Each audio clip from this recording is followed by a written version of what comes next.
Hoje, o que o Brasil tinha mais do que os outros, e sobrava em relação aos outros países também têm. Aquela coisa de você ter um baixinho como Romário, um Galalau como Dida, um neto de italianos e alemães como o Dunga, e outras nacionalidades, portugueses, brasileiros e tal.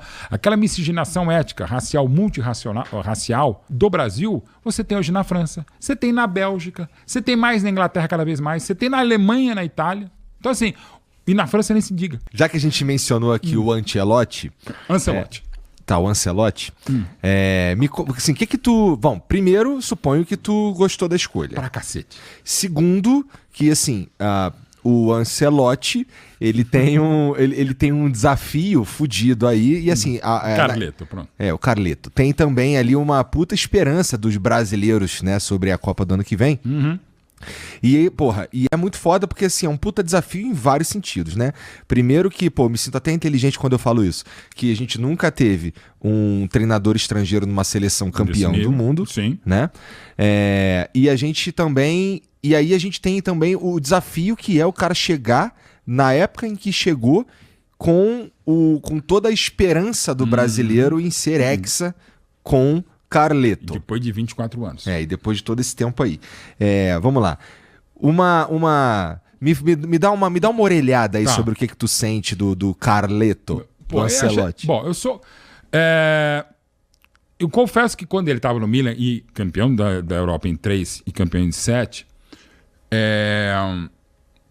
eu tinha algumas restrições com ele, embora italianófilo como eu. Futebol italiano, me irrita muito o futebol italiano, porque ele podia ser mais ofensivo, mais ousado, mais faceirinho e tal, e é retrancado e tal, e o Ancelotti era meio que dessa linha. Pareciam 11 Ambrosinis em campo, em vez de serem 11 Pirlos, que jogavam juntos e tal. Mas depois é um dos tantos méritos dele, estou falando do maior treinador da história, do maior clube, que é o Real Madrid, e o maior campeão de Champions, ou seja, tem muita história, e um cara de facílimo convívio, de uma humildade, transparência, todo mundo fala bem dele, todo mundo. Até quem não teve tanta chance com ele, mas trabalhou com ele, todo mundo gosta dele. Ele foi um cara que foi se moldando, que eu gosto muito. Ele não tem um só estilo de jogo, ele tem vários. Ele depende do elenco, que tem uma questão de inteligência / sobrevivência. O Guardiola, que para mim é o maior de todos, ele não conseguiria toda hora fazer o que ele fez no Barça, no Bayern, ele está fazendo no City, né? Se tem um cara que é ruim para sair de goleiro tal, não vai sair. E ele vai insistir e vai dar ruim. Não, o Ancelotti tem um elenco que dá para fazer isso, ele faz. O Ancelotti tem, sei lá, um elenco 6, como teve, por exemplo, no Everton, ele faz o time jogar 8. Não foi exatamente, mas ele consegue. Pega um time nota 9, faz jogar 11, ou vai ser campeão. Então, para esse momento da seleção, muito legal, até porque o nome, onde não tem restrição pela história, pela vontade dele vir ao Brasil e pelos resultados, né? Então ele consegue agregar tudo isso. O Jorge Jesus, que fez um trabalho bárbaro no melhor time que eu vi na vida aqui no século XXI, no Brasil e na América do Sul, que é o Flamengo, ele é um cara muito difícil. Tanto é que na segunda passagem no clube do coração dele, que é o Benfica, foi muito mal. E ele é um cara de um trato meio complicado, mas fez um trabalho bárbaro. Mas o Ancelotti não tem contraindicação e a outra prateleira em relação ao Jorge Jesus. E de novo, mas ele não conhece tão bem o futebol do Brasil. Cara, o futebol do Brasil está quase todo lá fora e há muito tempo. Na última Copa, a Tite convocou 26, 21 lá fora. O Ancelotti não precisa mesmo morar no Brasil. Fica 10 dias, 15, nem isso. Tá lá porque os principais atletas que ele vai treinar e, sobretudo, vai enfrentar, a esmagadora maioria está na Europa, mais de 96%, 97%. Então, mora lá, monta uma baita comissão técnica aqui também, acho até podia ter mais observadores brasileiros para ajudar e faz o meu campo. Eu estou muito esperançoso que, assim, o Brasil vai ter o melhor treinador possível para 26. Vai ser campeão? Acho que não. Hoje, estamos gravando aqui dia 25, 26, sei lá, de junho. Não tenho a menor ideia. Vamos ver aqui. 25, que seja, por aí. Final de junho de 25, no meio da Copa do Mundo de Clubes. Hoje eu vejo a Espanha melhor que o Brasil, Portugal melhor que o Brasil, a Argentina está melhor do que esteve em 22, está melhor que o Brasil. Inglaterra e Alemanha meio que do mesmo nível, vai depender de chaveamento e outra coisa. O Brasil não é favorito. E também não é só demérito do Brasil, do Tite, do Tite, né? O Ramon era um interino, né? O Diniz mal teve tempo e não estava legal, o Dorival também não teve. Mas vai, voltando. Tite, Dunga, Filipão, Mano Menezes, Dunga, Parreira. Ou seja, retroativo até o Penta com o Filipão em 2002.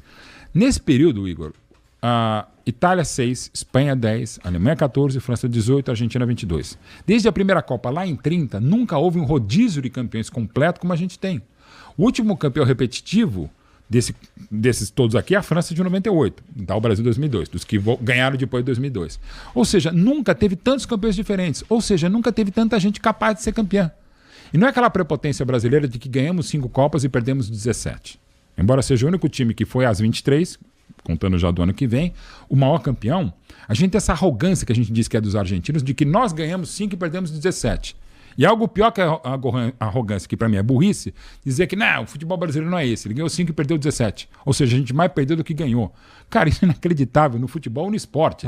Porque se for ver o Federer, que é o Pelé do tênis, perdeu talvez mais partidas, não é para você ganhar sempre. O inusitado você ganha ainda mais uma Copa do Mundo. Então assim, o Brasil vai estar nas melhores mãos. Tem bons pés para fazer bons times. De novo, agora, em Munique, a gente viu pela tela do SBT, também junto com a TNT, de novo, tinha um brasileiro como titular na final de uma Champions. Desde 2007, o único país que teve pelo menos um jogador titular é o Brasil. De novo, é o país que mais tem jogadores em finais de Champions, que é para pegar o grande torneio de clubes do mundo. Então a gente ainda tem Vinícius Júnior, a gente ainda tem Rafinha, a gente ainda tem muita gente boa. Talvez não tão bom no meu campo, na zaga você possa discutir, goleiros estamos, para mim, em ótimas mãos, mas assim, outras equipes são melhores, ou tem mais gente. A França, que é um grande futebol deste século, dá para dizer, o mais vencedor, e quase ganhou em 22, manteve um título, foi puta final, inclusive. Puta final, maior final de todas.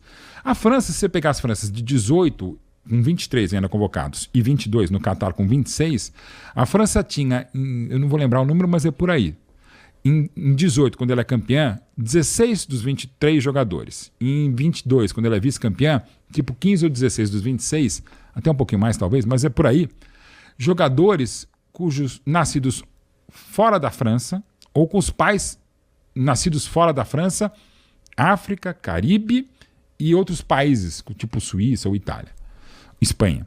Ou seja, aquela riqueza étnica que o Gilberto Freire já falava do Brasil na Copa da França de 38, daquela coisa de você ter um baixinho como Romário, um Galalau como Dida, um neto de italianos e alemães como o Dunga e outras nacionalidades, portugueses, brasileiros e tal, aquela miscigenação étnica, racial, multirracial do Brasil, você tem hoje na França, você tem na Bélgica, você tem mais na Inglaterra cada vez mais, você tem na Alemanha, na Itália.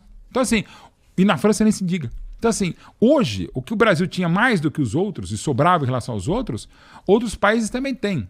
A Argentina, para mim, só não tem o mesmo número de títulos do Brasil, porque na Argentina, infelizmente, tem menos negros. Né? Você não tem um negro na história da seleção argentina. Negro mesmo, o mesmo mulato. Então, se tivesse o que a gente tem, não estou falando só pela quantidade, mas pela qualidade e pela riqueza étnica e esportiva do atleta preto, a Argentina teria, para mim, o mesmo número de títulos que o Brasil. E olha que eles tiveram Messi e Maradona. E outros grandes jogadores. Então, assim, essa riqueza étnica também explica hoje você ter uma França maravilhosa. E uma França que teve superar o maldito Jean-Marie Le Pen em 98, que ele detonava o time. Essa não é a verdadeira França, porque já tinha vários negros, ou tipo Zidane, filho de argelinos. Então, assim, você tem essa riqueza que também faz outras coisas além do Brasil, com uma certa prepotência. Não precisamos estudar, não precisamos se preparar, a gente leva 7-1 e foda-se. Né? Ou da nossa imprensa, que também a gente manda o treinador estudar mais, só que a gente também não estuda, a gente não se prepara melhor. Né? Então o 7-1 continua também. Mas, de novo, a gente consegue virar o jogo. Como voltando à Copa do Mundo de Clubes,